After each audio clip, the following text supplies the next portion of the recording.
बाढ़ में आप आए रहे, हो सकता है उसी टाइम। बाढ़ में आए रहे होंगे, तब की बात होगी। सचिन काहे खराब कर रहे हैं? ये भेज क्या सर? दीजिएगा, ठीक है।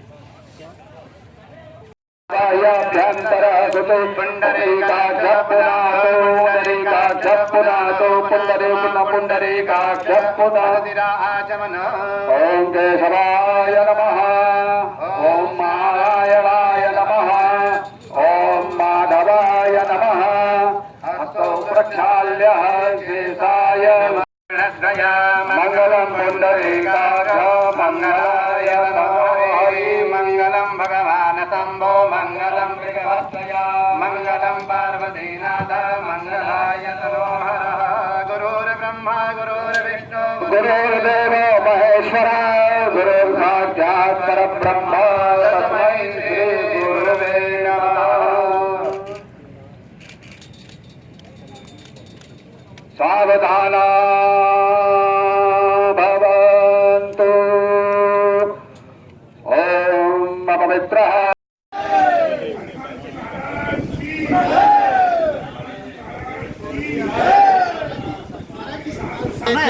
कितने प्रस्तावों पर आज इस बैठक में मोहर लगी है? देखिए, आज हमारे वरिष्ठ पदाधिकारी हमारे श्री महेंद्र दुर्गादास जी महाराज की ओर से मैं समझता हूँ करीबन 30 प्रस्ताव आए होंगे। 30 प्रस्ताव आए होंगे जो पूरे कुंभ मेला से संबंधित है। आपने देखा होगा कल भी हमारे कुछ प्रस्ताव थे, आज भी प्रस्ताव है। तो अभी महाराज श्री ने जो प्रस्ताव हमें दिए हैं उसमें हमारा जो कुंभ मेला है उसमें कार्य कैसे किया जाए, तो इसी के लिए भी हम सब लोग बैठे हैं। हमारी शाम तक हमारी मीटिंग चलेगी, उसके बाद शाम को ये प्रस्ताव पारित किए जाएंगे और तभी आप सबको बता देंगे कि आज हमारी मीटिंग में क्या हुआ क्या नहीं हुआ। महाराज जी 11 प्रस्ताव थे, उसमें 11 तो पास हो गए ना? 11 प्रस्ताव हमारे कल के प्रस्ताव थे, वो पारित हो गए। अभी शेष कहीं प्रस्ताव है जिनको पारित होना है। सबसे पहला प्रस्ताव जो हमारा आपने जो महाराज श्री ने रखा है कि जो हमारा आपने देखा होगा उज्जैन में जो महाकाल का जो नाम था शाही सवारी, जब वहाँ का नियम है सावन के महीने में जब महाकाल की सवारी निकलती है उस समय शाही सवारी के नाम से उनको जाना जाता है। और जो हमारे माननीय मुख्यमंत्री जी जो मध्य प्रदेश के मुख्यमंत्री है उन्होंने शाही सवारी पे विरोध किया था कि ये उर्दू शब्द का हम प्रयोग नहीं करेंगे। तो हमारे महाराज श्री की ओर से जो सुझाव आया है कि इसका नाम जो है राजसिक किया जाए, राजसिक स्नान किया जाए। इसके लिए हमारे परिषद की बैठक होगी, चिंतन होगा, मनन होगा, उसके बाद ये प्रस्ताव पारित होगा। महाराज जी एक सवाल ये है कि इस तरह से जो कहा गया जो मेले में आएंगे सुरक्षा को लेकर आधार कार्ड। देखिए, ये हमने कल भी कहा था कि जो भी कुंभ मेले में आएगा, चाहे वो साधु हो, संत हो, मीडिया के अधिकारी हो या कोई भी अधिकारी, कोई भी कर्मचारी जो मेला में क्षेत्र में आएगा उसका आधार कार्ड, उसका ID कार्ड होना बहुत ज़रूरी है। क्योंकि क्या पता किस भेष में कौन आ जाए, इसीलिए उसकी पहचान होना बहुत ज़रूरी है। इजराइल में जो युद्ध चल रहा है वहाँ जो स्थितियाँ उसको लेकर भी आप लोग देखिए, आपने देखा होगा कि हमारे यहाँ भी कोई कम नहीं है, हमारे भी यहाँ घर घर में युद्ध हो रहा है। और आपने देखा होगा हमारे यहाँ भारत में है, आपने देखा कि जितने भी हमारे पाकिस्तानी लोग हैं सब भारत में आ रहे हैं, बांग्लादेशी भारत में आ रहे हैं, हमें उनसे भी बचना। इसीलिए आधार कार्ड, ID कार्ड होना अति आवश्यक है। सबके पास आधार कार्ड हो, ID कार्ड हो, तभी जाकर के उसको मेला में प्रवेश मिले। महाराज जी एक मांग ये भी थी कि गैर सनातनी अधिकारियों की तैनाती न की जाए कुंभ में।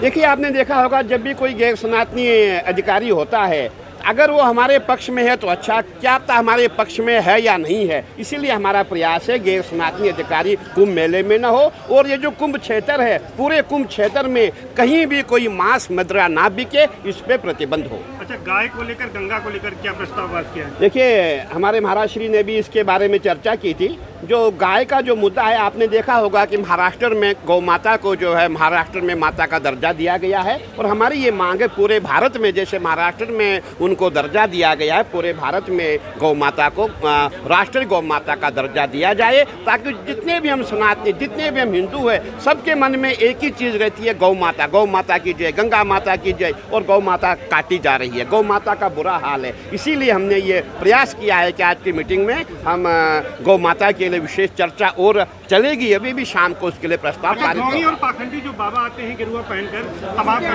देखिए, जहाँ तक आप ढोंगी पाखंडी की बात कर रहे हैं, ढोंगी पाखंडी कौन बनाता है? समाज बनाता है। समाज के लोग उनके साथ चलते हैं। समाज के जितने भी बड़े बड़े लोग हैं सब उनको फॉलो करना शुरू करते हैं और वो लोग ढोंग पाखंड करना शुरू करते हैं। मैं सनातनियों को कहना चाहूँगा कि आप इन बाबाओं को जो है अपने वहाँ एंट्री मत दें। अगर आप एंट्री देंगे आप उनके फॉलोअर बन जाएंगे, उनका ढोंग और ज़्यादा हो जाएगा। और हमारा पूरा प्रयास रहेगा, जो हमारा कुंभ क्षेत्र है, कुंभ क्षेत्र में किसी भी ढोंगी बाबा को प्रवेश नहीं दिया जाएगा। महाराज जी, गैर सनातनी वाले का प्रस्ताव पास हुआ है, गैर सनातनी को न लाया जाए।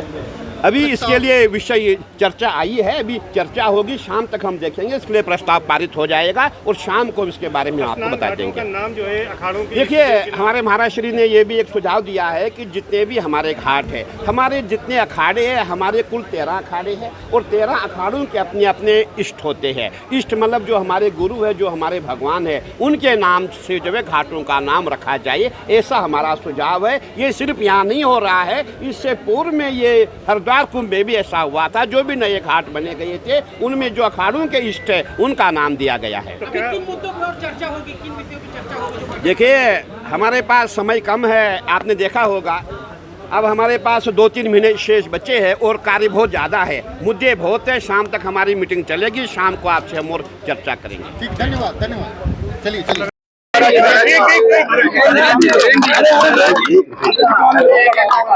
महाराज जी आज किन बातों को आप लोगों ने रखा है? जितने प्रस्ताव था कि प्रयागराज सुंदर दिव्य दिवाली तक इतना सुंदर दिव्य हो जाएगा, और हमने कहा हम लोग आशावादी हैं क्योंकि हम लोग को विश्वास होता नारायण की निश्चित मुलाकात होगी। आशावादी होने के कारण हम लोग को पूरा आशा था, और जो प्रयागराज के जितने भी सरकार, उत्तर प्रदेश और मंत्रिमंडल प्रशासन के लोग सक्रिय जुझारू अधिकारी होने के कारण रात दिन लग के आप देखेंगे, जब रोड बनने लगेंगे तो पूरा उसमें गुणवत्ता का व्यवस्थाएं होंगी और प्रयागराज अच्छा सुंदर दिव्य आपको 1 महीने में मालूम पड़ जाएगा। अच्छा ये बताइए, पेशवाई और शाही स्नान के लेकर सीएम साहब ने ये कहा भी है कि पुराने नाम ये बदलने चाहिए। ऐसा है कि अखाड़ों में प्राचीन काल से चर्चा चल रही है। आप जानते हो उज्जैन में बहुत जगह बोल दिया गया है, और उज्जैन के मुख्यमंत्री जी ने मध्य प्रदेश के बोल दिया है, और कई जगह राज्यों में बहुत जोर शोर से प्रचार चल रहा है। और वो चल रहा है इसलिए कोई चर्चा में कोई चीज होती है तो उस पर जल्दी समाधान भी होता है। अच्छा गंगा जल देखिए कल भी मैंने आपसे कहा था, गंगा जी सुंदर दिव्य और आएंगी, क्योंकि डेरी जो आप देख रहे हैं डैम, चाहे टीरी डैम हो, चाहे चीरा डैम हो, चाहे बबाला डैम हो, डैम का हैंडल अपने हाथ में पड़ा हुआ है। इसलिए जब होगा उसको उठाने का मामला उठ जाएगा, और यहाँ पे इतना लगेगा कि मालूम पड़ेगा सारा सफाई भी। आप लोगों ने क्या सुझाव दिया है आज? आप लोगों ने क्या सुझाव दिया सीएम साहब को भव्य आयोजन के लिए? देखिए हमारा जो प्रस्ताव था सुरक्षा के लेकर था, सुरक्षा का चिंतन था। कोई व्यक्ति मेरा परिषद में आवे तो उसका आधार कार्ड को और उसके बैंक से, उसके और किसी चीज से मिलाया जा कि व्यक्ति यही के नागरिक है, कि मेरे बीच में कोई 2 लाख रुपया दे दे, 4 लाख रुपया दे दे। हमने अपना नाम लिया था कि हरिगिर के कोई मांस लगा के चले आवे, या हरिगिर को कोई चीज बम फिट कर दे, कहा मेरे झोली में और मेरे पगड़ी में, बोले बोल जो मैं बोलूंगा। इसलिए जब भी मैं आऊं तो मेरी जांच होना चाहिए। महाराज जी जो अखाड़ों को अनुदान की बात थी, अनुदान कुछ देने की बात थी, पिछले साल जुलाई मिला था 2019 में, इस बार अनुदान को लेकर क्या कहा आप लोगों ने? ऐसा पहली बात ये रहा कि अनुदान के लिए बहुत अखाड़े बोलते रहे। हमें ये था सारे सफाई कर्मियों को दशहरे के बाद सारे भोजन